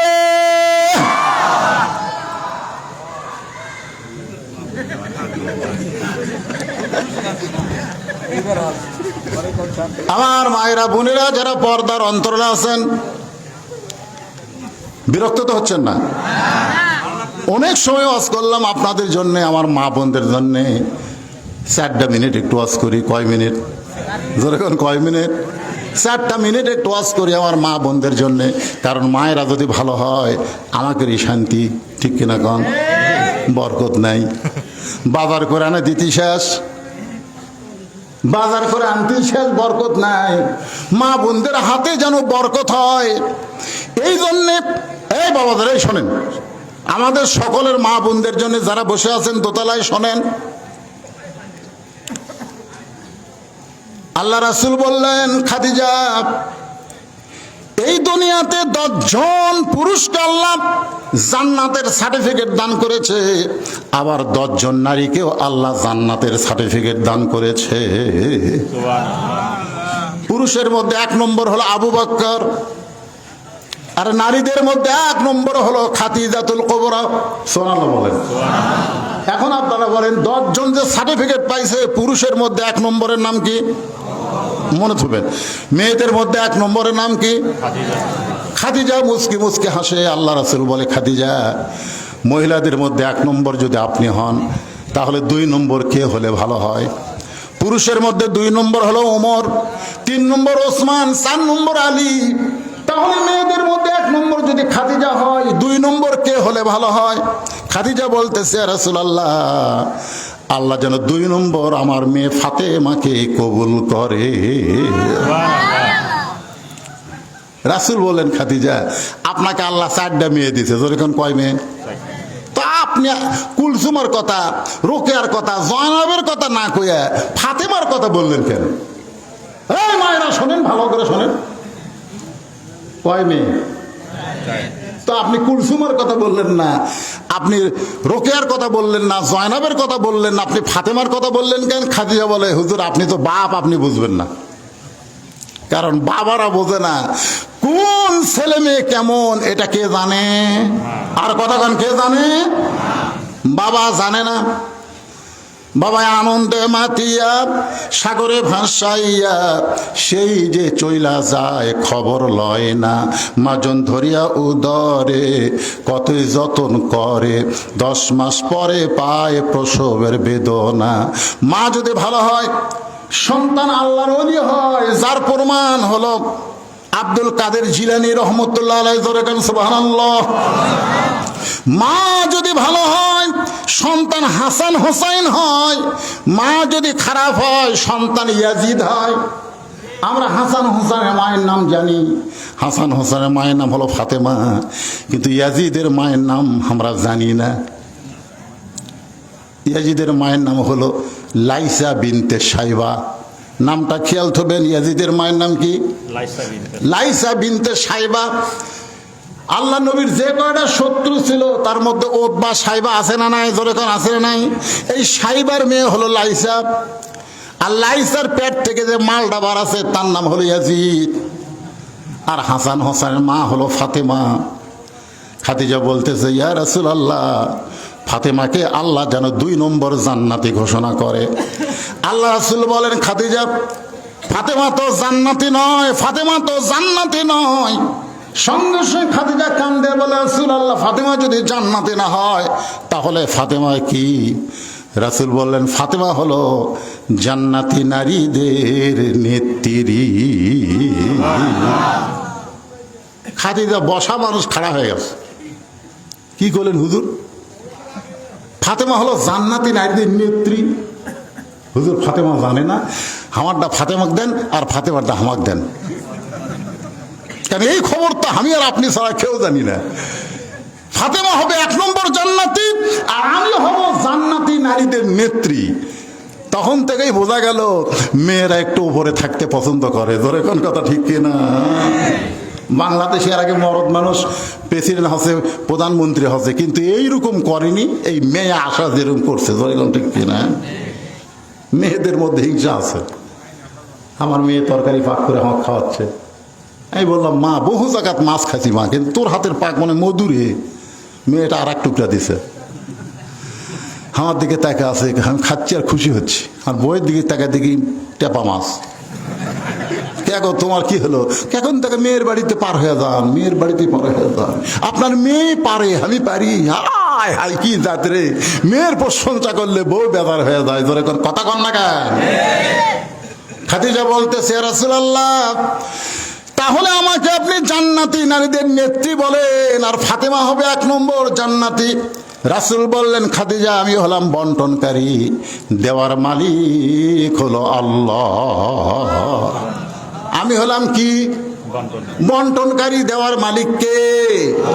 খাদিজা বললেন, ইয়া রাসূলুল্লাহ, কোন আমলের কারণে আল্লাহ ফাতেমাকে জান্নাতি নারীদের নেত্রী করলো, সে আমলটা কি? আল্লাহ রাসূল বলেন, খাদিজা, আপনার মুখের চেহারা, আপনি কেমন, এটা দুনিয়ার কত মানুষ বলতে পারে। খাদিজা বলতেছে, হুজুর, আমার মুখের চেহারা আমি দেখতে কেমন, এটা দুনিয়ার হাজার হাজার মানুষ বলতে পারে। কারণ 40 বছর বয়সে আপনাকে যখন স্বামী হিসাবে গ্রহণ করলাম, ওই সময় মক্কার সবচাইতে ধনবতী রমণী ছিলাম। ব্যবসা বাণিজ্যের কারণে হাজার হাজার পুরুষের সঙ্গে আমার লেনদেন হয়েছে। তার আমার চোখের সাইজ, মুখের সাইজ, গায়ের রং বলতে পারে। রাসূল কান্দের বলে, খাদিজা, আপনার ফাতেমার চোখের সাইজ, মুখের সাইজ, গায়ের রং দুনিয়ার কত পুরুষ বলতে পারে। খাদিজা কান্দের বলে, ইয়া রাসূলুল্লাহ, আমার ফাতেমা পর্দানিশী। আমি মা হয়ে বলতেছি, ফাতেমা যখন দুনিয়াতে ভূমিষ্ঠ হলো, আমি খাদিজা পর্যন্ত তার ইজ্জত দেখতে পারি নাই। সুবহানাল্লাহ জোরে কর। উপর হয়ে আমার মেয়েটা দুনিয়াতে চলে আসলো। রাসূল বললেন, খাদিজা, আপনি জন্মসূত্রে ফাতেমাকে পর্দানিশী দেখেছেন। আমি বাবা হিসাবে, নবী হিসাবে বলতেছি, ফাতেমা শুধু পর্দার মধ্যেই বড় হবে না, পর্দার ভিতরে দুনিয়া থেকে বিদায় নেবে। গভীর রাত্রে ফাতেমাকে যখন কবর দেওয়া হলো, মায়েরা শোনেন, হযরত আলী চিৎকার করে বললেন, রে কবর! আমার হাসান হোসেনের মা পর্দানিশী বলে রাতের বেলা দুনিয়া থেকে বিদায় নিল, রাতের বেলা তাকে কবর দেওয়া হলো। আমার ফাতেমার প্রতি আল্লাহ তুমি খুশি হয়ে যাও। এই দোয়া করার সঙ্গে সঙ্গে হযরত আলী তাকায় দেখে সামনে কোনো কবর নাই। এই মাত্র যেই কবর দিছে সেই কবর নাই, কয়েকটা পুরাতন কবর দেখা যায়। আলী কান্দের বলে, একই ফাতেমার কবর দিলাম, সে নতুন কবরটা কোন জায়গায়? কে যেন ডাক দেওয়া, আলী রে, ফাতেমা পর্দানিশী, আমি আল্লাহ তার কবরটাকেও কিয়ামত পর্যন্ত পর্দা করে দিয়েছি।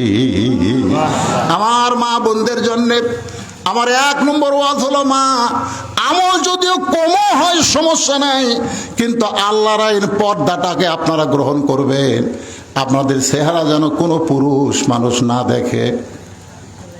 মায়েরা হয়তো বলবে, হুজুর, আমরা তো পর্দার থাকবারই চাই, কিন্তু এই মরদগুলোই থাকবার দেয় না।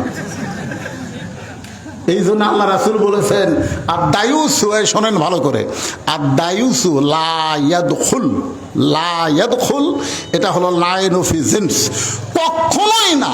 দায়ুস কখনোই লা ইয়াদখুলুল জান্নাহ, দায়ুস কখনোই জান্নাতে প্রবেশ করবে না। সাহাবেরা বললেন হুজুর দায়ুস কোন নারী? আল্লাহ রাসূল বললেন দায়ুস কোন নারী না, দায়ুস ওই সকল পুরুষ যাদের অধীনে নারীরা পর্দা করে না। তাহলে আপনার অধীনে যেগুলো আছে, ভাই কথা শোনেন, ওয়াজ শেষ, মেয়েকের ওয়াজ শেষ। আপনার অধীনে যেগুলো আছে এগুলোকে পর্দার মধ্যে রাখার দায়িত্ব সরকারের না আপনার? কথা হয় না, সরকারের? এটা কেউ উঠলো রে, বসো বাবা বসো।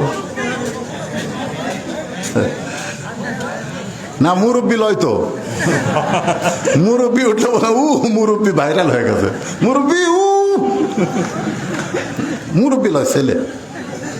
এখন সোনামণি বাবা, সোনামণি সোনামণি। এই দেখেন ঘড়ির দিকে 12টা বাজতেছে, আমিও আলোচনা শেষ করবো তো। আপনাদের বেশি বিরক্ত হচ্ছেন?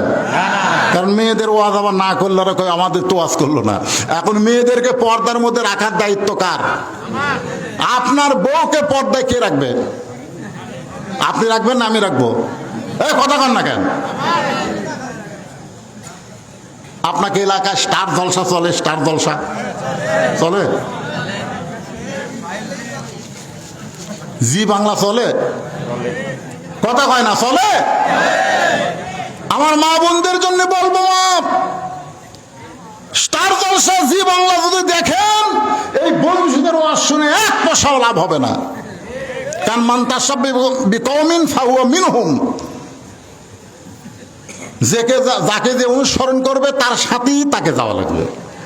স্টার জলসা জি বাংলা এটা কি মুসলমানের না হিন্দুর? স্টার জলসা জি বাংলা দেখবেন না। আর আপনারাও স্বামী হইয়া এইটা খুব খেয়াল করবেন, সবচাইতে বড় যুদ্ধ হবে ভারতের কোন চ্যানেল বাংলাদেশে না চলা।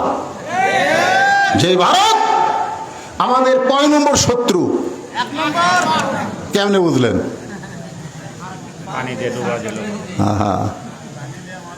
ভারত বাংলাদেশকে ভালোবাসতো একটা মানুষের জন্যে, সেই মানুষ এখন ভারতত আছে। বাংলাদেশে একটা গানও বাড়াইছে, মোদির বউ নাই।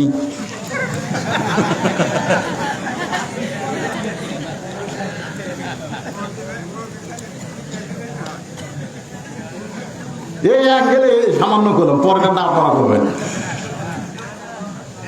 400 বছরের পুরাতন বাবরি মসজিদ ভাঙ্গা ওরা রাম মন্দির তৈরি করছে। ধরে কোন কথা ঠিক কিনা? আপনি বলেন আপনাকে এই মসজিদ যদি কোনো কেউ ভাঙবার আসে যারা নামাজ পড়ে না, তারাও কিন্তু জীবন দিবে মসজিদের জন্য। ধরে কোন কথা ঠিক কিনা? নামাজ পড়ি না তাই বলে মসজিদকে আমি ভালোবাসি। মসজিদ কার ঘর? কথা কন না কেন, কার ঘর? হয়তো অনেক নামাজিরা বলবে ইন্নাল্লাহ মা সাবিরিন, ধৈর্যশীলদের সঙ্গে আল্লাহ আছে। বাবা ওরা ভাঙ্গা থেকে দেখলে পরে আমরা আবার তৈরি করবো। বেয়ান আমাদের বলবে ওগুলো টাইম নেই, জীবন দেবো। কথা কন না কেন? হ্যাঁ, যে মসজিদকে আমরা জীবনের চাইতে বেশি ভালোবাসি ভারত, সেই বাবরি মসজিদ 400 বছরের পুরাতন। ভারতে কি মন্দির বানানোর জায়গা নাই? এদের এখন জায়গা আছে না নাই? তো অন্য জায়গায় মন্দির না বানায়া মসজিদ ভাঙ্গা ওই জায়গায় মন্দির করে ভারত আমাদের কলিজার মধ্যে আঘাত করেছে। ইমান থাকা অবস্থায় ভারতকে আমরা সহ্য করতে পারবো না। জোরে কোন কথা ঠিক না? আমার মা বোনদের জন্য বলি, মা ভারত ইসলামের শত্রু, ভারত কোরআনের শত্রু, ভারত মুসলমানের শত্রু, ভারত মসজিদের শত্রু।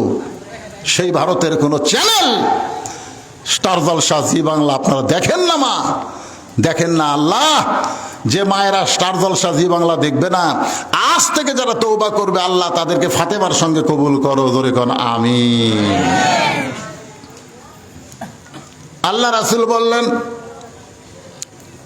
খাদিজা ঈমান গ্রহণ করার পরে আল্লাহর সঙ্গে আপনি যে সম্পর্ক গড়ে তুলেছেন, আল্লাহ আপনার কবরকে জান্নাত বানায়া দিবে।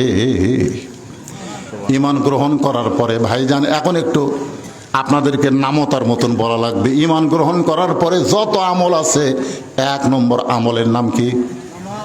সবাই বললেন না? আচ্ছা, কোন আমল না করলে ঈমান থাকে না? হ্যাঁ জানেন? লা সলাতা লা ঈমানা, যার নামাজ নাই তার ঈমান নাই। এই টাকা অনেকে কয় হুজুর কি কন আমি জুম্মার নাচ কর না 5 ওয়াক্ত না পড়ে তো দোতলা করছে।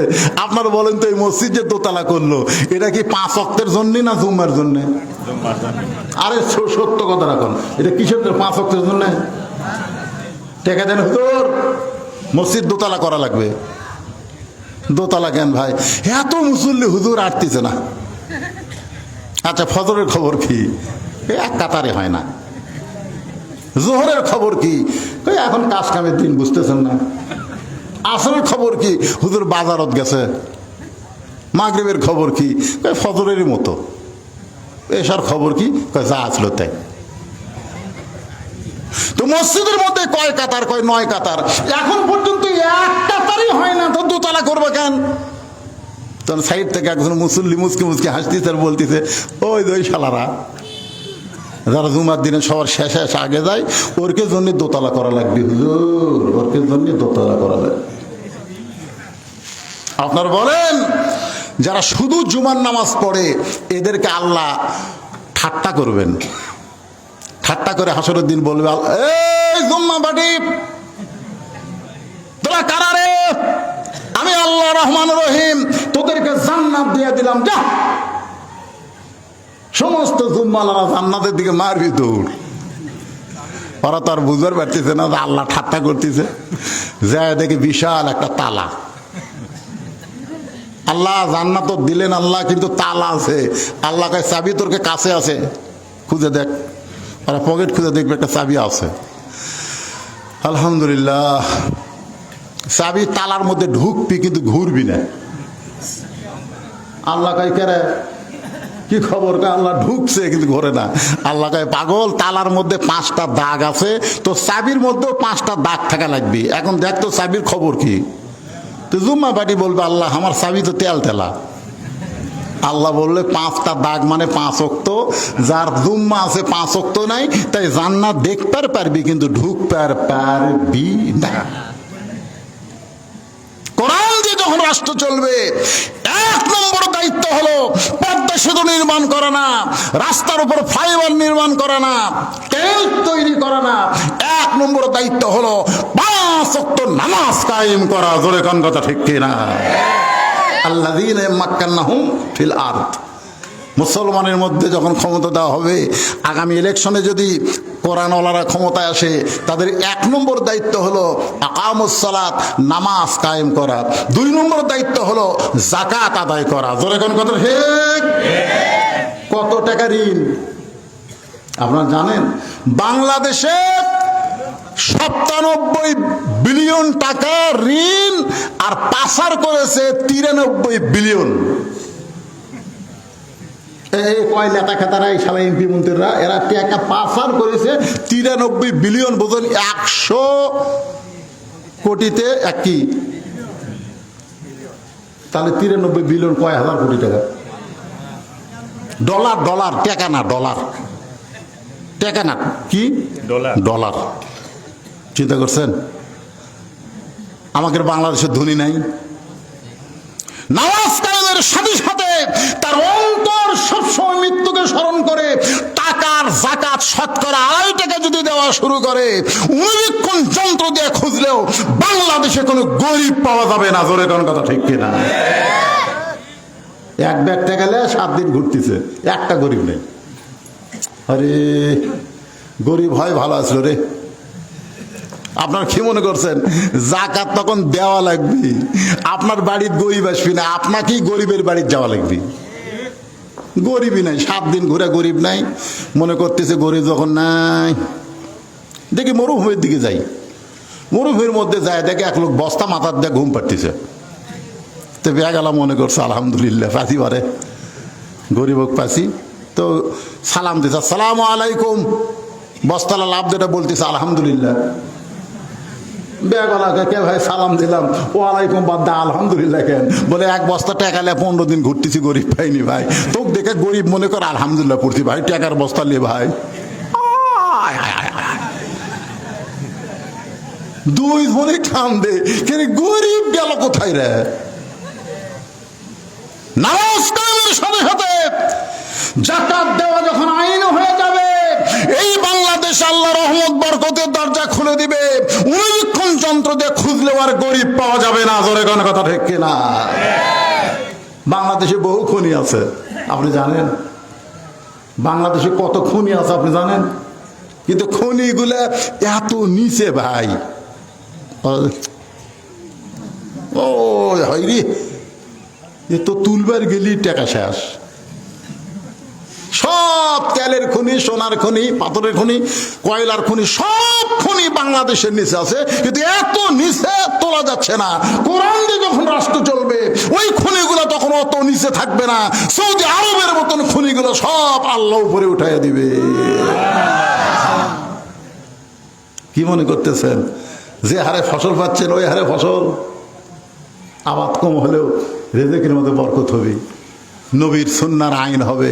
তোমার ক্ষুধাকে তুমি 3 ভাগ করো, এই গামলা গামলা গোস্ত মাছ আছে যে তুমি পেট ভরে খাবে? তোমার ক্ষুধাকে 3 ভাগ করো, 1 ভাগ খাও, 1 ভাগ পানি পান করো, 1 ভাগ আল্লাহর জন্য ফাঁকা করো। তোমার দেহ হবে সৈনিকের মতন, সোলজারের মতন, পেট কোনোদিন উঁচা হবি না, বুক উঁচা হবি, অন্যায় দেখলে ধরবি। ধরে কোন কথা ঠিক কি না? কিন্তু এমন খাওয়া কাছে ভাই, টুটি পর্যন্ত খায়া কয় মিষ্টি খাওয়া শূন্য রে, ওরে বাবা রে, আরো খাবি রে। চোর দেখলে দাবার না দেয়, চোরের পাও ধরে। কারণ যে বেশি ভুড়িয়ালা মানুষ, উনি 10 মাসে পোয়াতের মতনই দৌড়াবার পারবি। আর একবার আমার সঙ্গে পড়েন, ইজা জা আনাসরুল্লাহি ওয়াল ফাত ওয়া রাআইতান নাস ইয়াদখুলুনা ফি দীনিল্লাহি আফওয়াজা ফাসাব্বিহ বিহামদি রাব্বিকা ওয়াস্তাগফির ইন্নাহু কানা তাওয়াবা। আজকের আলোচনা এই সূরাকে সামনে নিয়ে আমি এতক্ষণ ধরে করলাম। আল্লাহ পাক আমাদের সকলকে কবুল করুক। সকলে বলে আল্লাহুম্মা আমিন। বৃষ্টি হচ্ছিল, আল্লাহ তুমি বৃষ্টি বন্ধ করে দিছো। আমি এক সময় আল্লাহকে এশার নামাজের সময় বললাম, অন্তত 12টা পর্যন্ত আল্লাহ তুমি বৃষ্টি দিও না। তো 12টা পার হয়ে গেছে, আল্লাহ তাও বৃষ্টি আমাদেরকে আর দেয়নি। আমরা দীর্ঘ সময় আলোচনা করলাম, কোনো আদায় নাই। আমরা এখানে তাবারক রেডি আছি ইনশাল্লাহ। আপনাদের হয়নি, হচ্ছে, একটু আরেকটু চালানো হবে। আবার রেডি হয়, আমি শুনে আসি। শুনে আসা লাগবে না, হয়ে যাবে ইনশাল্লাহ। আবার বিশৃঙ্খলা হবে। আবার তাবারকেরও ব্যবস্থা করছেন, এমনি কোনো আদায় নাই, দানবিহীন। আবার তাবারকের ব্যবস্থা করছে। একটু জিকির করেন, লা ইলাহা ইল্লাল্লাহ, লা ইলাহা ইল্লাল্লাহ, লা ইলাহা ইল্লাল্লাহ, লা ইলাহা ইল্লাল্লাহ, লা ইলাহা ইল্লাল্লাহ, লা ইলাহা ইল্লাল্লাহ, লা ইলাহা লা ইলাহা ইল্লাল্লাহু মুহাম্মাদুর রাসূলুল্লাহ সাল্লাল্লাহু আলাইহি সাল্লাম। যে হাদিসটা আমি আপনাদের সামনে বলতেছিলাম, একটু খেয়াল করেন। আদ-দায়ুসু লা ইয়াদখুলুল জান্নাত, দায়ুস কোনোদিন জান্নাতে প্রবেশ করবে না। তাবারক হয়ে গেছে, খালি নিয়ে আসতেছে, বিরক্ত হয়ে নাই, ওঠা বসা করেন না। দায়ুস কোনোদিন জান্নাতে প্রবেশ করবে, এ কথা কন না কেন? এই দায়ুস কারা? দায়ুস হলো সকল পুরুষ যাদের অধীনে নারীরা পর্দা করে না। এখন আমাদের মা বোনেরা পর্দা করলে আমাদের কি লাভ? এই লাভের উপরে একটা ওয়াজ আমি আপনাদেরকে শোনাই। আমাদের মা বোনেরা যদি পর্দা করে, আপনারা বলেন তো, মা বোনদের বিরুদ্ধে কোনো কথা বলবো না, কারণ দুনিয়াতে যত নবী এসেছেন সমস্ত নবীদের মা আছে না নাই? এখন আছে না নাই? শুধুমাত্র বাবা আদম আলাইহিস সালামের মা নাই, বাবাও নাই, কিন্তু ঈসা নবীর বাবা না থাকলেও মা আছে। আমাদের মায়ের পেট থেকে আল্লাহর ওলি দুনিয়াতে চলে আইছে। আল্লাহর ওলিরা, নবীরা সব মায়ের পেট থেকে হয়েছে। সেই মাগুলো যদি ভালো থাকে, ভালো রাখার 1 নম্বর আইন হলো পর্দা। এই পর্দার ব্যবস্থা আপনারা করবেন। পর্দাকে বোঝানোর জন্য বলতেছি ভাই, আজকে যদি আপনাদের এলাকায় কেউ মাইকিং করে, শোনেন, কেউ মাইকিং করে যে আজকে একটা ছাগল তোমাদেরকে প্রদর্শনী হবে, তোমরা অমুক ফিল্ডে চলে আসো। আপনাদের এলাকায় সবচেয়ে বড় ফিল্ডের এলাকার নাম কি, যেখানে বড় ফিল্ড আছে? হ্যাঁ, হরিতলা হরিতলার ফিল্ডে তোমরা চলে আসো, একটা ছাগল প্রদর্শনী করা হবে। আপনারা বলেন তো, মানুষ কি ছাগল দেখার জন্য হরিতলা যাবে? এখন যাবে? কেন যাবে না? কারণ রাস্তাঘাটে যেখানে সেখানে ছাগল পেঁয়া পেঁয়া করতেছে। ছাগল দেখার জন্য অত দূর যাওয়ার দরকার নাই। এই জন্যে কেউ ওই মাইকিং শুনে হাসবে ঠিকই, কেউ যাবে না। আর যদি মাইকিং করে, হরিতলা ফিল্ডে একটা হরিণীকে দেখানো হবে, একটা হরিণী দেখানো হবে, হরিণ। আপনার বলেন তো মানুষ যাবে কি যাবে না? কেন যাবে? কারণ হরিণ জঙ্গলে থাকে, পর্দার মধ্যে থাকে। আজকে মা বোনের যদি পর্দার মধ্যে থাকে, ছেলেদের আকর্ষণ বেশি হবে, মহারণা নগদ দিবে, বাকি মহারণায় বিবাহ করবে না। আমি যখন সৌদি আরব থেকে তায়েফে যাচ্ছিলাম, তায়েফে যাওয়ার সময় যে গাড়ির ড্রাইভার, চেহারাটা এত সুন্দর, খালি টকটকা লাল। আমার সঙ্গে হাফেজ আব্দুর রশিদ ছিল। এক সময় কথা প্রসঙ্গে তাকে জিজ্ঞাসা করালো, ভাই এই যে আপনি মক্কা থেকে তাইফে যাচ্ছেন, 200 রিয়াল ভাড়া নেবেন, আপনি এই যে ড্রাইভারি কতদিন হলে করতেছেন? ওই লোকটা বলল, হুজুর আমি আসলে ড্রাইভার না, আমি মক্কার একজন আমিরের ছেলে। আমি মক্কার একটা আমিরের ছেলে। আমির মানে কোটিপতি, ধনী মানুষের ছেলে। হাফিজ সাহেব জিজ্ঞাসা করলো, তাহলে আপনি ড্রাইভারি করতেছেন কেন? ছেলেটা বলল, আমি বিয়ে করার জন্য বাবার কাছে গেলাম, যে বাবা আমার বয়স হয়েছে, বিয়ে করতে চাই। আমার বাবা কইল, মহারণার টাকা জোগাড় করো। বাপের টাকা দিয়ে বইয়ের মহারণা দিলে হবে না, অন্তত মহারণা দেওয়া কোরআনে আল্লাহ ফরজ করেছেন। এই মহারণার টাকা তুমি জোগাড় করো। হুজুর 2 বছর হলে ড্রাইভারি করতেছি, যে টাকা কামাই করি সে টাকা জমা করতেছি, আর 1 বছর ড্রাইভারি করলে আমার মহারণার টাকা জোগাড় হবে, আমার বাবার হাতে দিব, তারপরে বাবা আমাকে বিয়ে করাবে। আমি আশ্চর্য হয়ে গেলাম। সৌদি আরবের একজন যুবক বিবাহ করতে গেলে সর্বপ্রথম যেই জিনিসটা খেয়াল করে তার নাম হলো মহারণা। ধরেন তার নাম কি? আর আমাদের বাংলাদেশের ছেলেরা, বাপ অটো ভ্যান চলায় আর ছেলে রাস্তায় 30,000 টাকার মোবাইল নিয়ে ঘোরাফেরা করে। বাপ অটো ভ্যান চালায় আর ছেলে 30,000 টাকার মোবাইল নিয়ে, 4G মোবাইল, 5G মোবাইল নিয়ে ঘোরাফেরা করে। যদি জিজ্ঞাসা করা হয়, তোর বাপ ভ্যান চালায়, তোর এত মোশান কেন? ছেলে খালি মুচকি মুচকি হাসি আর কয়, হুজুর মোশান আমার হবে নাকি আপনার হবে? বলে, তোর মোশান হওয়ার কারণ কি? বলে, গত বছর এক মেয়ের বাপ আমার দাম 1.5 লাখ কছে। 1 বছর ধৈর্য ধারণ করার কারণে এই বছর আর এক মেয়ের বাপ আমার দাম 2 লাখ বলতেছে। আমি তখন মনে মনে বললাম, বাংলাদেশে মেয়েরা বেপর্দা হওয়ার কারণে ছেলেরা মহারণা তো দেয় না, বরং বিমান পাওয়ার আশায় ঘোরাফেরা করে। জোরে কোন ঠিক কিনা? আজকে যদি আমাদের মায়েরা হরিণীর মতন পর্দার মধ্যে থাকে, যদি তারা আল্লাহর আইনকে গ্রহণ করে, তাহলে ছেলেরা রাস্তায় মোশান করবে না। কারণ বকরির মতন যেখানে সেখানে মেয়েদেরকে দেখতে পাবে না, যার কারণে তারা বিবাহ করার জন্য আগ্রহ পেশ করবে। তাদের মধ্যে লোভ হবে। বাপ মা বলবে, মহারণা আদায় না করলে বিয়ে হবে না। তখন কোনো ডিমান্ড বাংলার জমিনে থাকবে না। মেয়েরা পর্দা ধরার কারণে তাদের মহারণা দিয়া বিয়া করা লাগবে। ধরে কোন ঠিক কিনা? কথা কোন ঠিক কিনা? ভাইরে, পদ্মা নদী থেকে এবারে কিন্তু এবারও ভারত পূজাতে ইলিশ চাইছিল, দিবে বলে দিছে ডক্টর ইউনূস, আমরাই কিনা খামো, আমাকে দেশের ইলিশ আমরাই খামো, তোর হোক দেবো না। পদ্মা নদীর থেকে 7 কার্টুন ইলিশ। কয় কার্টুন? 7 কার্টুন ইলিশ।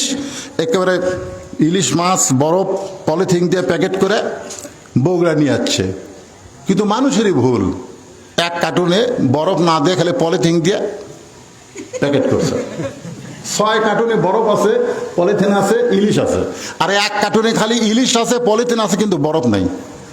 কার্টুন করে বগুড়া নিয়ে যাচ্ছে। এখন তো ইলিশ নামার সাথে সাথে যারা যারা বুকিং দিছে তারা নিয়ে গেছে।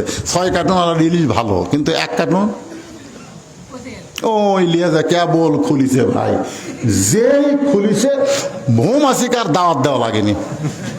আপনারা বলেন তো, পচা ইলিশ খুললে মাছি কোথায় আছে আয় আয় আয় আয় করা লাগবে? ওই পচা মাছি, মৌমাছিরা সব গান গাচ্ছে। সুন্দর নারী দেখলে পরে আমার দিল দেওয়ানা করে, ওলে ওলে ওলে ওলে ওলে করে সব মৌমাছি ওর পচা ইলিশের কাছে ধরছে।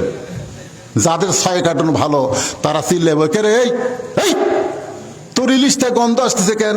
বলে ভাই আমার ইলিশের কার্টুন পর্দা নাই, পর্দা না থাকার কারণে পচে গেছে, মৌমাছি ধরেছে। ওরা বলতেছে আমাকে এগুলা ভালো রে, পচেনি, কিন্তু কাম সারা ওই পচা ইলিশের কারণে। কারণ ভালো ইলিশের চাইতে পচা ইলিশের দুর্গন্ধ কম না বেশি? সমস্ত লোকেরা বলতেছে ইলিশে ধার দিয়ে যাওয়া যাচ্ছে না, সব ইলিশ পচে গেছে। আপনার বলেন সব ইলিশ পচেছে? কয়টা পচছে? এক কার্টুন। কিন্তু এক কার্টুন পচার কারণে ওই 6 কার্টুনেরও দুর্নাম হচ্ছে। আপনাদের এই ভট্টপাড়ায় একটা মেয়া যদি বেপর্দা হয়, একটা মেয়া যদি অপবিশ্বাস হয়, একটা মেয়া যদি পূর্ণিমা হয়, একটা মেয়া যদি পরিমণি হয়, তাহলে সমস্ত লোকেরা বলবে ভট্টপাড়ার মেয়েরা খারাপ। আপনারা বলেন সব মেয়ে খারাপ? এই ধরে কেন সব মেয়ে খারাপ? কিন্তু একটা খারাপের জন্য গোটা পাড়ার দুর্নাম। এখন 6 কার্টুন ইলিশ ভালো মানে তাজা, কিন্তু ওর পচার কারণে হুজুকা বাঙালি বলতেছে ইলিশের ধার দিয়ে যাওয়া যাচ্ছে না, ইলিশ পচে দুর্গন্ধ। এখন এরা 6 জন মিলে অক ধরছে যে তোর ইলিশের কারণে আমাকে ব্যথা বন্ধ হয়ে গেছে। তো ভাই তাহলে কি করি? বলে ইলিশ ফ্রি দে, ইলিশ ফ্রি দে, দিয়ে দে যা না, যদি দেশ তো পেট মরে। এখন 6 জন মিলে একত্র হয় তখন বলতে ফ্রি দে, তখন পচারি ধরে বলতে ভাই রে পর্দা না থাকার কারণে, বরফ না থাকার কারণে আমার ইলিশ পচে গেছে, ভাই ভাই রে ইলিশ ফ্রি দেবার চাই, লিয়া দা ভাই। তখন খরিদ্দার আরো রাগ করছে, কে রে ব্যাগের মধ্যে আমাদের কত সদাপাতি আছে, তোর পচা ইলিশলে সবগুলো নষ্ট করবো, ফিরি দিবার ছায়া সেই গরম হয়ে গেছে। তখন বলতেছে ভাই তোরকে কথা মতো ফিরি দিবার চাইলাম, এরা তো সেই গরম। তখন বলতেছে এখন এক কাম কর, তুই বল ইলিশ ফিরি, আদেশের তেলও ফিরি, ইলিশও ফিরি, আদেশের তেলও ফিরি। এখন পচা ইলিশ হলা বলতেছে ভাই পর্দা না থাকার কারণে আমি মানে ইলিশকে ফিরি দিলাম, আদেশের তেলও ফিরি দিচ্ছি। তখন খরিদ্দাররা 3 দল হয়ে গেছে। খরিদ্দাররা 3 দল হয়ে এক দল বলতেছে আগে পচা ইলিশ লেইনি, তেলের জন্য নিব না, দরকার নাই, ইলিশের ধার দিয়ে যাব না। আর এক দল বলতেছে ইলিশ নিব, মধ্য ঘাটায় ইলিশ ফেলা দিয়ে তেল নিয়ে বাড়ি যাব। আর এক দল বলতেছে পচা ইলিশ আদেশের তেল একত্র করে পাক করলে খাওয়া যাবে। আজকে পচা ইলিশ মানে বেপর্দা নারী। বেপর্দা নারীকে কোনো বাপ যদি বিয়ে দিবার চায়, একটা ছেলেও কিন্তু বিয়ে করবে না। এ কারণেই করবে না কারণ তোর মেয়েকে আমরা জানি বিয়ের আগে টেস্ট ফাইনাল খেলা খেলছে, ধরে কোন কথা ঠিক কি না? তোর মেয়েকে আমরা চিনি তো বিয়ের আগে টেস্ট ফাইনাল খেলা সব খেলেছে। ওই বেপর্দা মেয়েকে আমরা বিয়ে করবো না। তখন মেয়ের বাপ বাধ্য হয়ে বলে আমি R15 একটা মোটর সাইকেল দিব। তখন মোটর সাইকেলের লোভে ছেলেরা 3 দল হয়ে যায়। ধরে এখন কয় দল? এক দল বলতেছে ওই পচা ইলিশ মোটর সাইকেলের জন্যে আমি ঘরে আনে আমার বাপ মায়ের সঙ্গে খারাপ ব্যবহার করবে, কারণ বেপর্দা মেয়ে নিজে জিনিস নিজেই কিনবে, স্বামীর কিনা পছন্দ করবে না। ধরে এখন ঠিক কিনা? শ্বশুর শাশুড়ির সঙ্গে খারাপ ব্যবহার করবে, এই জন্যে বলতেছে ওই 5 লক্ষ টাকার লোভে আমি পচা মেয়ে বিয়ে করবো না, এরা হলো ভালো ছেলে। ধরে কোন সুবহানাল্লাহ। আর একদল ছেলে বলতেছে মেয়ে না হয় বেপর্দা পচা মেয়ে, কিন্তু টাকা তো আর পচা না, 5 লক্ষ টাকা নিয়ে মালয়েশিয়া যাব আর ওখান থেকে ডিভোর্স লেটার পাঠাইয়া দিব। এরা হলো চালাক। জোরে করে এরা কি? আর একদল ছেলেরা বলতেছে আদেশের তেল দিয়ে পচা ইলিশ ভাজলে খাওয়া যাবে, ওর বাপের টাকাতে ব্যবসা কর্ম যে করেই হোক ওই বউলিয়া ঘরত থাকবো, দরকার হলো ওভার ডিউটি কর্ম। জোরে কর নাউজুবিল্লাহ। আমার মা বোনদের জন্য বলতেছি মা পচা ইলিশ হয়েন না। আমার বাবাদেরকে বলতেছি আপনাদের মেয়েদেরকে পচা ইলিশ বানাবেন না, বরং পর্দার মধ্যে রাখবেন। পর্দার মধ্যে রাখলে আপনার মেয়েটা ফাতেমা হবে, আপনার মেয়েটা রাবিয়া বসি হবে, আপনার মেয়েটা উম্মুল খায়ের ফাতেমা হবে। পেয়ার থেকে সন্তান আব্দুল কাদেরের মতন আল্লাহ দুনিয়াতে পাঠাইয়া দিবে। আমরা সবাই রাজি আছি? আমাদের মা, আমাদের বিবি আমাদের মেয়ে বিয়ে দেওয়ার আগ পর্যন্ত আমরা পর্দার শিক্ষা দিব। আমার মায়েরা যারা পর্দার অন্তরে বসবাস শুনছেন, আপনারাও পর্দার ভিতরে থাকবেন। আল্লাহ পাক আমাদের সকলকে কবুল করুক। সকলে বলে আল্লাহুম্মা আমিন। ইস্তেগফার পড়ে আস্তাগফিরুল্লাহাল্লাযী লা ইলাহা ইল্লা হুয়াল হাইয়ুল কাইয়্যুম ওয়া আতুবু ইলাইহি। আল্লাহুম্মা সাল্লি আলা মুহাম্মাদ। এই পিছনের ছেলের কি তবরক বাটবে নাকি? আচ্ছা ঠিক আছে, যাও। আল্লাহুম্মা সাল্লি আলা মুহাম্মাদ। আল্লাহুম্মা বারিক। ওয়া শেষ করলে আর হয় না, আপনি কিছু বলবেন? না না, আপনি বললাম যে আর 10 মিনিট না 10 মিনিট করেই তো অসুবিধা হবে না। লেখা নেই বুঝছেন? এখন আপনার এইরকম দিনে দেরি করলে হবে। তাই আল্লাহ ধৈর্য ধারণ করেছে, আপনাদের প্রতি রহম করেছে, সময় দিয়েছে। এখন এমন ওয়াজ করে দেখেন 12টা 20 বাজতেছে, ফজর নামাজ পড়া লাগবে না?